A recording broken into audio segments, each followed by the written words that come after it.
It's Bullseye. I'm Jesse Thorn. This week we're replaying a couple of our favorite interviews. And next up are the Trailer Park Boys. It started as a movie in 1999, a mockumentary that followed a handful of Canadian ex-cons living in a trailer park in Nova Scotia. It's since grown into a kind of empire, a TV show that's lasted 11 seasons, a bunch of specials and movies, world tours. All the way through, it's followed three guys. Julian, played by Jean-Paul Tremblay, a sort of de facto leader. Ricky, played by Rob Wells, the sort of bumbling Ringo of the group. And finally, Bubbles, who wears heavy glasses and lives with a bunch of cats. He's played by Mike Smith. This interview originally aired a long time ago, 2009 actually. Back then, I was still recording the show in my apartment in Los Angeles. Ricky, Julian, and Bubbles were nice enough to join me there. And just a heads up, I am talking to Ricky, Julian, and Bubbles, not John Paul, Rob, and Mike. Before we get into the interview, let's kick things off with one of my favorite bits from the show. Bubbles is demanding that Ricky return one of his many cats. Ricky's been sleeping in his car, as is often the case, and his car is parked in front of Julian's house, which is also often the case.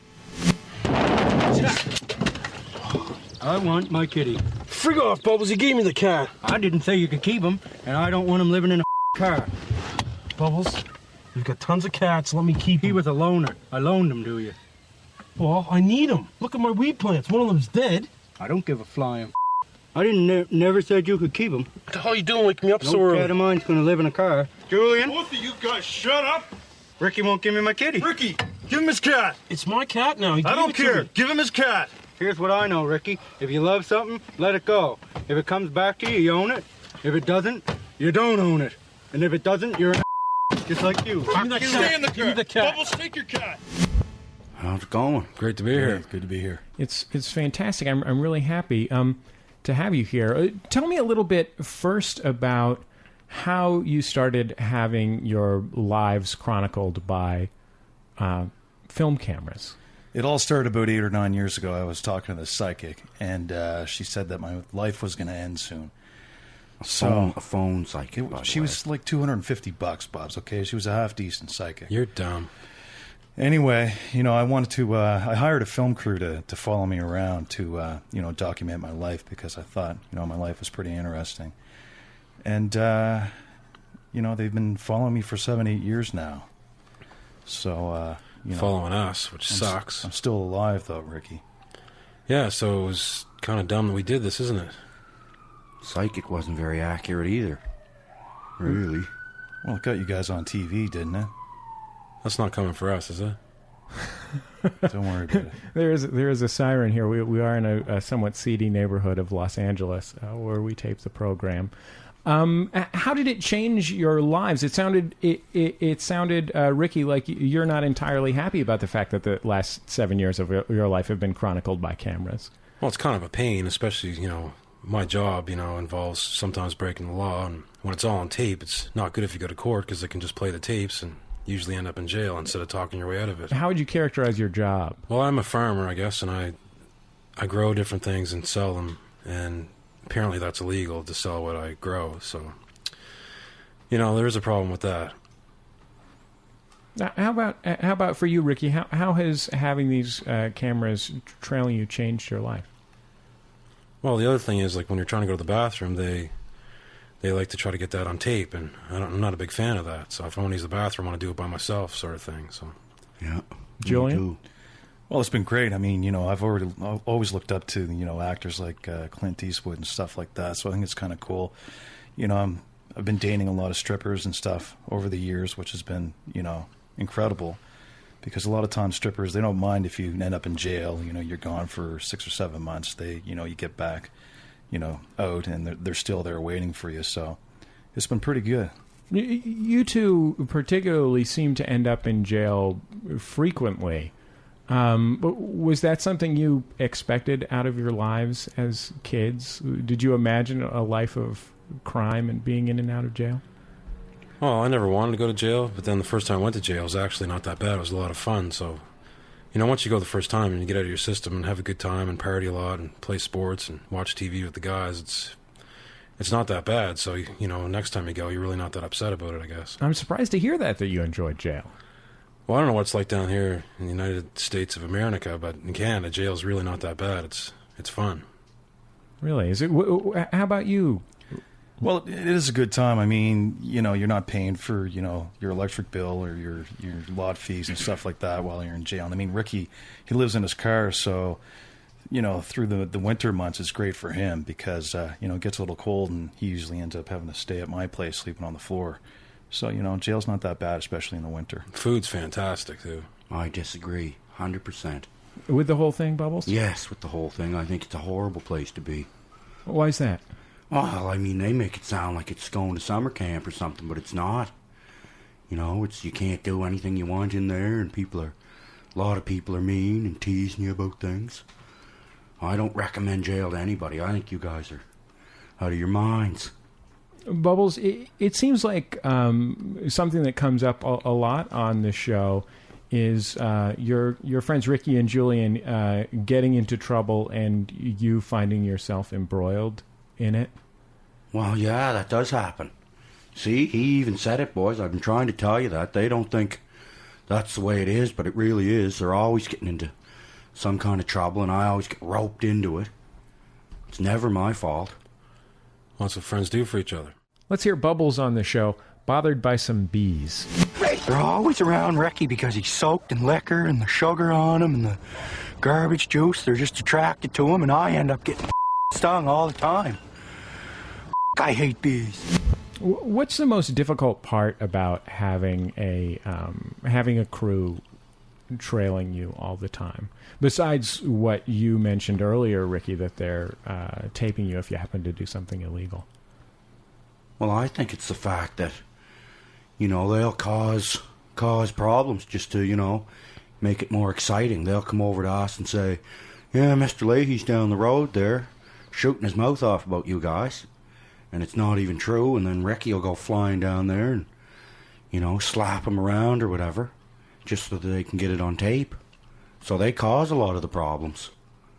Just for ratings, I guess. Plus, we're not getting paid because Julian screwed that all up, so... Hey, well, I'm still working on the contracts, okay? Well, it's been 7 years, so... Well, maybe we'll get paid one of these days. I'm working on it.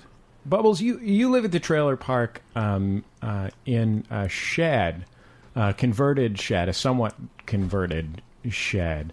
How did you end up with that living situation, and how do you like it? Oh, I love it. I love living in a shed. I've lived there since I was a little guy.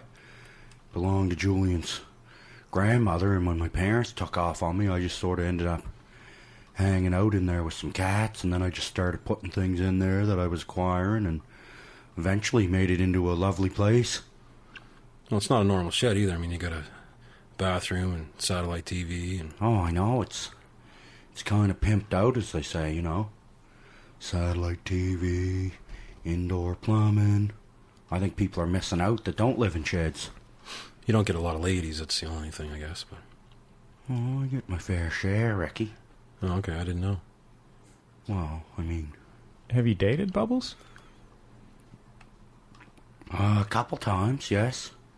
I've taken some ladies out on the town.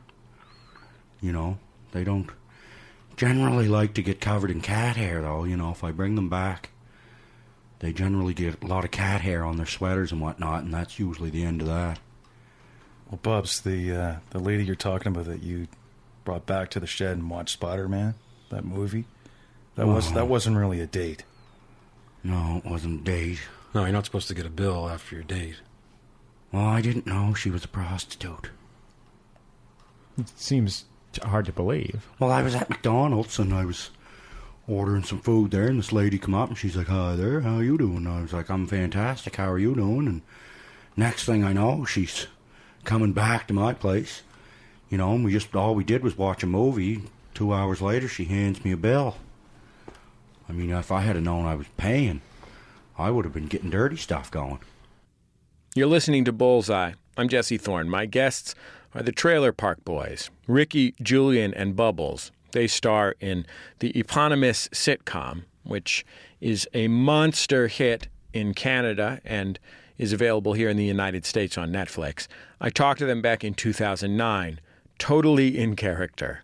Let's hear another clip from the show. Ricky's trying to defend a barbecue from Park Supervisor Jim Leahy and Assistant Supervisor Randy, who've come to take it back from him. Stay where you are, Ricky. Get the hell out of here, Leahy. I don't got time for your bull today. That's it, Mr. Leahy. That's it. Ricky friggin' painted it. You know what? It's like a barbecue. Corey That is traded my that barbecue. Traded for a carton of smokes, you stupid idiots. Yeah. Ricky, that barbecue's mine. It was a special gift to me. I'm taking the friggin' thing back. You gonna hit me with that, huh? I'll hit you with this thing. Just give us the goddamn barbecue back, please, Ricky. Leahy, why don't you go home and have another drink? And why don't you put a shirt on? It's disgusting. Make me, Ricky.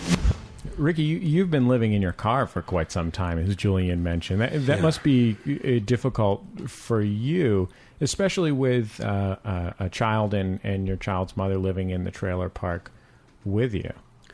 Yeah, it's not great, I guess, but the thing about living in a car is it takes a long time to get used to living in a car, and then once you're used to it, it's hard to get used to not living in a car. So, I mean, I could probably move in with Lucy, my daughter, but she doesn't really like me being in the house. She thinks I'm a little bit dirty.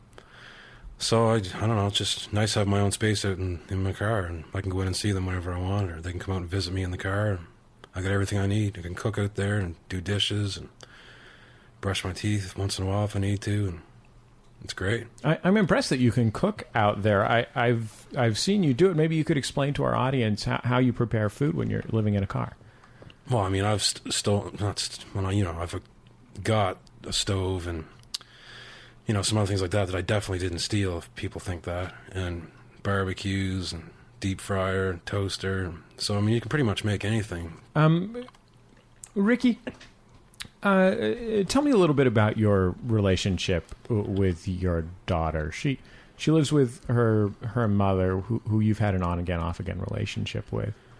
Yeah, she's great. I mean, she's already smarter than I was at her age, I guess. And she's already smarter than you are now, Ricky. Well, however you want to think that, it's not true.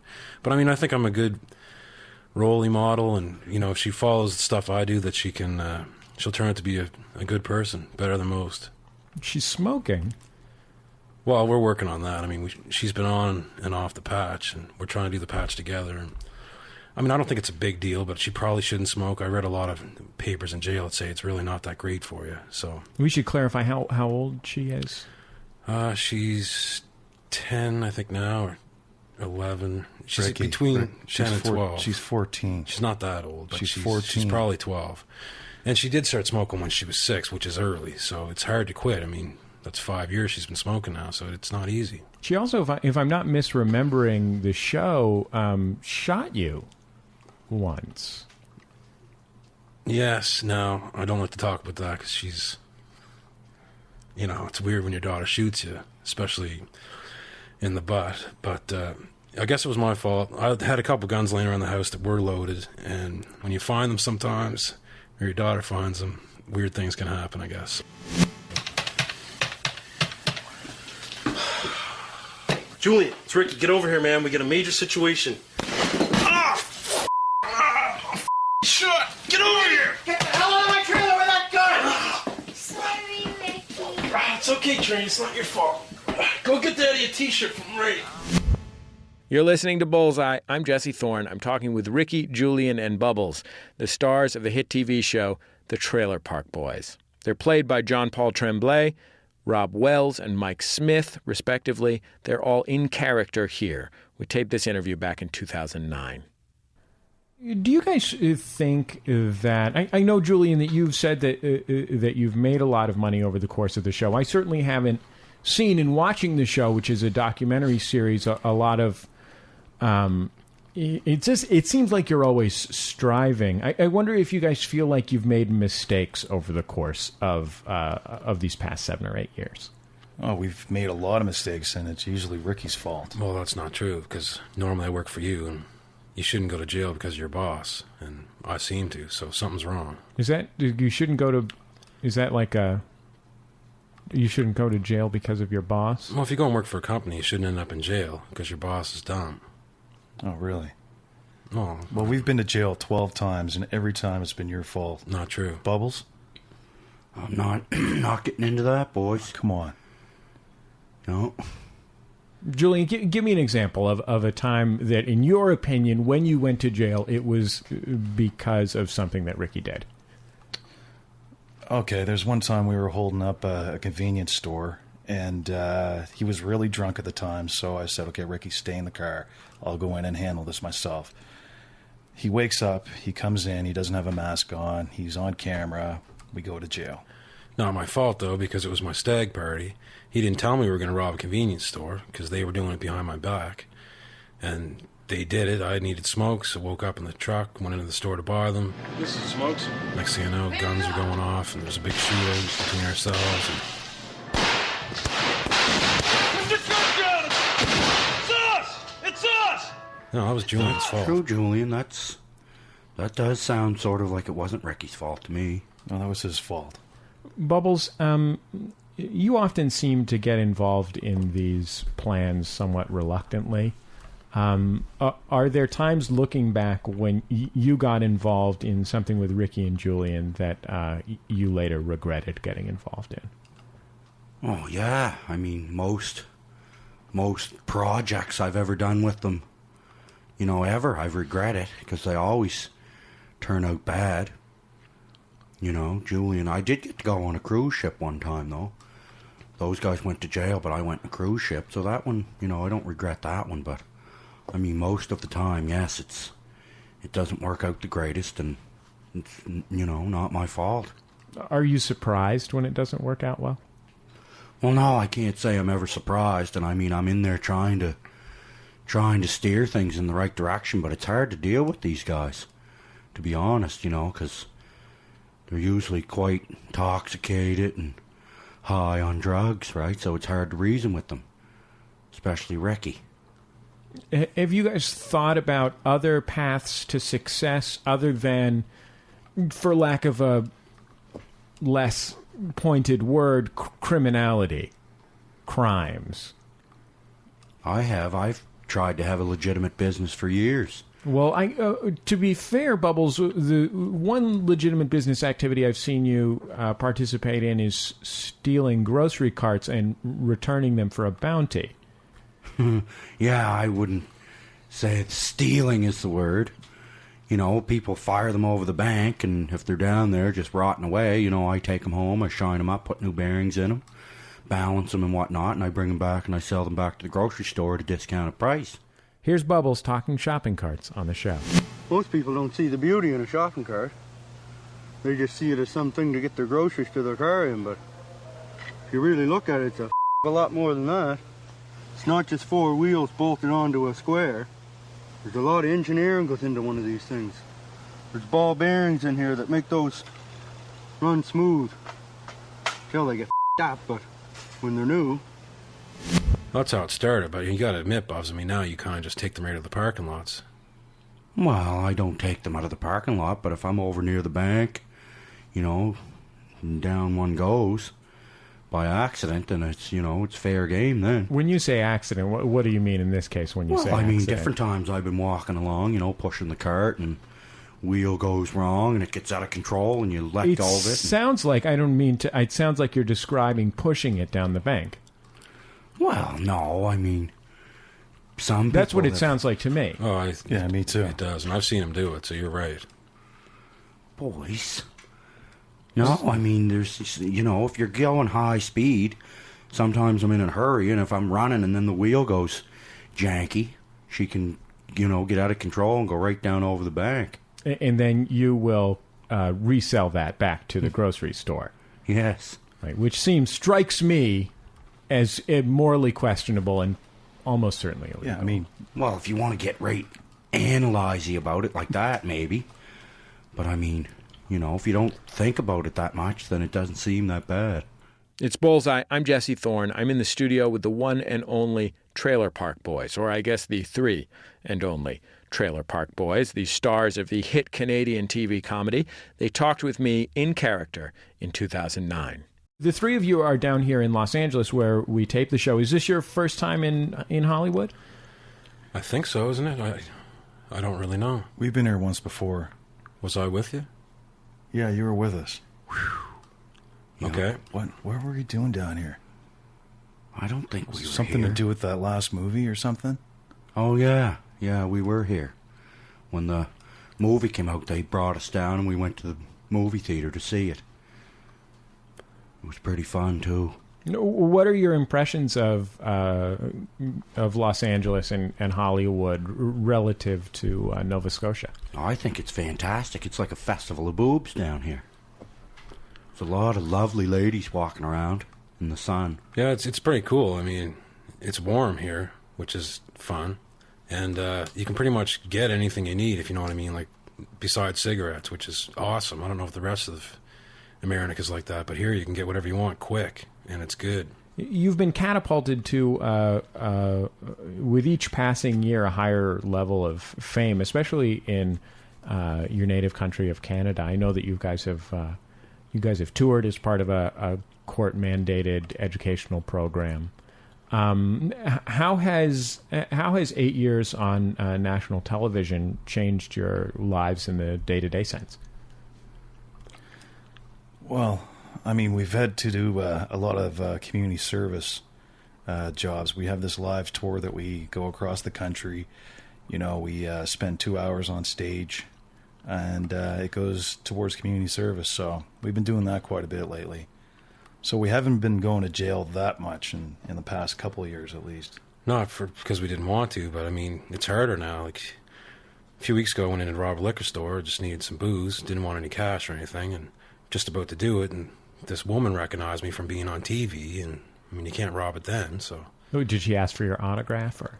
No, she just called it my name and wanted to know if I had anything to sell, and I didn't at the time, but I mean, once that happened, you can't really rob the place after that, so I left. It sucked. Would you say that on balance it's good or bad for your business as a farmer?